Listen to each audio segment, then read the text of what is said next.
দিনের নবী, মায়ার নবী, চাচার অধীনে, চাচা আবু তালিবের অধীনে দাদা মারা যাওয়ার পর নবীজির দায়িত্ব নিন চাচা আবু তালিব। আমার নবী, রহমতের নবী, চাচাকে বলতেছেন, চাচা আমি একটা কাজ করতে চাই, আমি একটা কর্ম করতে চাই, আপনি আমাকে কোনো একটা কাজে লাগায় দেন, আমি কর্ম করব, আমি কাজ করব। আল্লাহর নবীর চাচা আবু তালিব মায়ার নবীকে নিয়া তখন আম্মা জান খাদিজাতুল কুবরা রাদিয়াল্লাহু তাআলা আনহার কাছে আসলেন। কারণ আম্মা জান হলেন মক্কার তখন সবচেয়ে ধনী একজন নারী। শুধু মক্কা জুড়ে নয়, গোটা আরব জাহান জুড়ে যার ব্যবসা ছিল, অত্যন্ত সুপরিচিত সফল একজন ব্যবসায়ী ছিলেন আম্মা জান। অসংখ্য গণিত লোক ওনার অধীনে চাকরি করত। সেই সুবাদে নবীজির চাচা আবু তালিব আল্লাহর নবীকে নিয়ে আম্মা জানের কাছে আসলেন। এসে তিনি প্রস্তাব দিলেন, খাদিজা তোমার চাকরির, তোমার ফ্যাক্টরিতে, তোমার ব্যবসায়ী এই ইন্ডাস্ট্রিতে আমার বাতিজা মুহাম্মদের জন্য কোনো চাকরির ব্যবস্থা আসেনি, কোনো একটা কাজে তারে লাগানো যায়নি। আমার বাতিজা, যদিও আমি তারে খাওয়াইতে পালতে কোনো অসুবিধা নাই, কিন্তু আমার বাতিজা মুহাম্মদ সে বেকার থাকতে পছন্দ করে না, সে কোনো না কোনো একটা কর্ম করতে চায়। কারণ আল্লাহর নবী, রহমতের নবী, গোটা উম্মতকে এই বিষয়টা শিখাইলেন, আমাদেরকে বুঝাইলেন, জানাইলেন বেকারত্ব সমাজের জন্য অভিশাপ, দেশের জন্য অভিশাপ, পরিবারের জন্য অভিশাপ। বেকারত্ব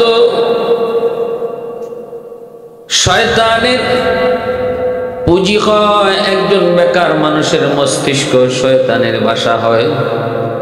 বেকার মানুষ সমাজের যত অহেতুক অযথা কাজকর্ম, কথাবার্তা, এগুলা বেকার মানুষের কাছে বেশি পাওয়া যায়।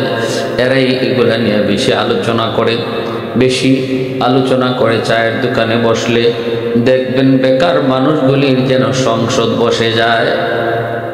অমুকে কি করলো, অমুকে কি দোষ করলো, অমুকের মেয়ে কি করলো, অমুকের ছেলে কি করলো, এই সব কিছু বিষয় শয়তান তার সব কাজ বেকার মানুষের মাথায় দিয়ে সে নিজে অবসরে যায়। এজন্য বেকারত্ব সমাজের জন্য যেমন অভিশাপ, পরিবারের জন্য তেমন অভিশাপ। বেকারত্ব নিজের জীবনের জন্য একটা অভিশাপ। আল্লাহর নবী বলেন, চাচা আপনার সম্পদ থাকতে পারে, আপনার রুজি রোজগার থাকতে পারে, কিন্তু আমি বেকার থাকতে পছন্দ করি না, আমাকে একটা কাজে লাগায় দেন।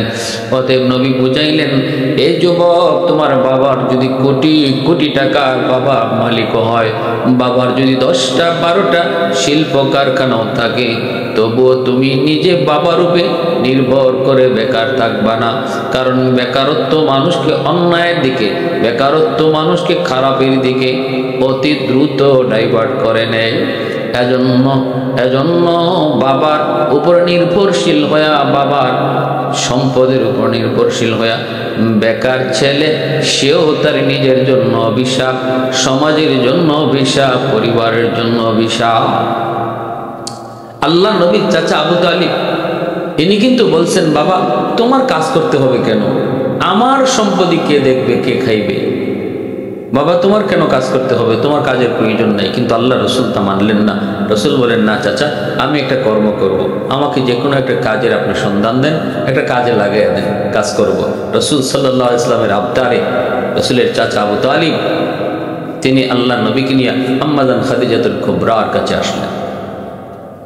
কে সেই মহিষী নারী? আম্মা জান মক্কার সবচেয়ে ধনী নারী। আম্মা জান তখন মক্কার মানুষের কাছে অত্যন্ত প্রশংসনীয়, চারিত্রিক দিক দিয়েও আম্মা জানের কোনো স্পট নাই, কোনো দাগ নাই, যার কারণে মক্কার মানুষ আম্মা জানকে তাহেরা কয়ে ডাকতো, পবিত্র কয়ে ডাকতো। যেহেতু তার চরিত্রের ভিতরে বিন্দু পরিমাণ কোনো স্পট নাই, কোনো দাগ নাই, কোনো কলঙ্ক নাই, এজন্য আম্মা জানকে তারা তাহেরা করে ডাকতো। যদি ওই সময়টাতে মানুষের চরিত্র যে ভালো রাখতে হবে কোনো খেয়ালই তখন ছিল না, কারণ কোনো মানুষের চরিত্রই তখন ভালো না। যুগটা ছিল জাহিলি যুগ, অন্ধকার যুগ। অন্ধকার যুগে একজন নারী তার চরিত্রকে সুন্দর রাখা এবং পুত পবিত্র রাখা জেনতেন কোনো বিষয় নয়, অত্যন্ত কঠিন থেকে কঠিন একটা বিষয়। আমার আল্লাহ তার কুদরতি হাতেই আম্মা জানকে পুত পবিত্র বানায় রাখছেন, কারণ আমার আল্লাহ পাকের কুদরতি হাতে লিখা আম্মা জানের সাথেই তার হাবিবের বিবাহ বন্ধন হবে। এজন্য আল্লাহ নিজের থেকেই একদম কুদরতিভাবে হেফাজত করে রাখছেন যাবতীয় পাপ অঙ্কিলতা থেকে, যাবতীয় খারাপি থেকে আল্লাহ তার কুদরতিভাবে হেফাজত করে রাখছেন। আবার অত্যন্ত সুন্দরী, যার কারণে মক্কার মানুষ ধনী ধনী ফ্যামিলির যুবক আম্মাজানকে বিয়ের প্রস্তাব দেয়, কিন্তু বিয়েতে রাজি হন না। কারণ এর আগে আম্মাজানের আরো দুটা বিবাহ হয়েছে। প্রথম বিবাহ হয়েছে আম্মাজানের বনু তামিম গোত্রের একজন যুবকের সাথে, যার নাম আবু হালা। মানুষ তাকে হালার সন্তান, হানার বাবা হিসাবে চিন্ত জানত। আবু হালার সাথেই আম্মাজানের প্রথম বিবাহ, তার বংশ ছিল বনু তামিম। এই আবু হালা ইন্তেকালের পর তিনি আরেকটা বিবাহ বন্ধনে আবদ্ধ হয়েছেন, কিন্তু ওনার সন্তান, প্রথম ঘরের সন্তান আবু হালা, সেও এক সময় নবী কালেমা পরে মুসলমান হইয়া আল্লাহর নবী সাহাবী খাতায় নাম লিখান। আম্মাজান বিবাহ বসেন না, কারো প্রস্তাব তিনি গ্রহণ করেন না, ব্যবসায় মনোযোগ দিয়ে দিলেন। শাম সিরিয়া জুড়ে তার ব্যবসা ছড়ায় চেপে আছে। ওই অবস্থায় আম্মাজানের কাছে যখন নবীর চাচা আবু তালিব নবীকে নিয়ে হাজির হলেন আর বললেন, খাদিজা, তোমার কাছে কোনো কাজের সন্ধান আসেনি? তোমার ফ্যাক্টরিতে, তোমার ব্যবসায়িক এই সমস্ত ব্যবসায়িক কার্যক্রমের জন্য কোনো একটা পোস্ট খালি আসেনি, যে পোস্টে আমার ভাতিজা মুহাম্মদকে চাকরি দেওয়া যায়? আমার ভাতিজা বড় অত্যন্ত চরিত্রবান, আমার ভাতিজা বড় আখলাকওয়ালা, আমার ভাতিজা অত্যন্ত নম্রভদ্র, অত্যন্ত বিচক্ষণ। আমার ভাতিজার মক্কার মানুষ, তুমি নিজেও জানো, তাকে আল আমিন বলে ডাকে, সত্যবাদী হিসাবে ডাকে। অতএব আমি আবু তালিব আমার ভাতিজার চারিত্রিক সার্টিফিকেট দিলাম, কোনো অসুবিধা নাই, যদি সুযোগ থাকে আমার ভাতিজাকে একটা চাকরি দাও। আম্মাজান তখন খুশি হলেন। আম্মাজান বললেন, আবু তালিব, আপনার ভাতিজাকে আমার ফ্যাক্টরিতে চাকরি দেওয়া এটা আমার জন্য আরো ভাগ্য। আমিও তো এমন লোকই চাই, কিন্তু এই অবস্থায় আমার ফ্যাক্টরিতে কোনো পোস্ট খালি নেই, কেমন করে তারে চাকরি দিব? শুধুমাত্র একটা জায়গার সুযোগ আছে, তাও সেটা কয়েকদিনের জন্য, বেশি দিন নয়। আমার বকরি রাখাল অল্প দিনের জন্য ছুটিতে গিয়েছে, যদি তুমি চাও তোমার ভাতিজাকে আমি এই পোস্টে কয়েকদিনের জন্য একটা সুযোগ দিতে পারি, তবে আমি মনে করি এটা আপনার জন্য মানানসই নয়, এটা আপনার বংশের জন্য মানানসই নয়। কারণ জানেননি গো, কারণ আপনার কুরাইশ বংশ আরবের ভিতরে অনেক সম্মানী, শুধু আরব নয়, গোটা জাহানের ভিতরে আপনার বংশের একটা প্রশংসা, সম্মান, একটা পরিচিতি। আমি কেমন করে এই চাকরির প্রস্তাব দিব? তবে যদি কখনো পোস্ট খালি হয় আমি নিজে আপনার কাছে যাব। এই কথা বলে যখন ফিরত দেন নবীকে নিয়ে, নবীর চাচা ফিরত চলে আসবেন। কিছু দূর যাওয়ার পর আমার আপনার নবী, রহমতের নবী, মায়ের নবী কই, চাচা আপনি আমাকে ফেরত নিয়ে যাবেন না? না না, আমি চাকরিটাই করব। এই দায়িত্বটা আমি সঠিকভাবে পালন করব। কোনো কর্মকে আমি ছোট করে দেখি না। মানুষের কোনো কর্ম সেটা যদি হালাল হয়, হালাল কোনো কর্মকে ছোট করে দেখার কোনো সুযোগ নাই, কোনো সুযোগ নাই। কর্ম যদি হালাল হয় বরকত দিবে আল্লাহ, কর্ম যদি হারাম হয় বরকত কেড়ে নিবে আল্লাহ। হালালের ভিতরে আরাম, হারামের ভিতরে কোনো আরাম নাই।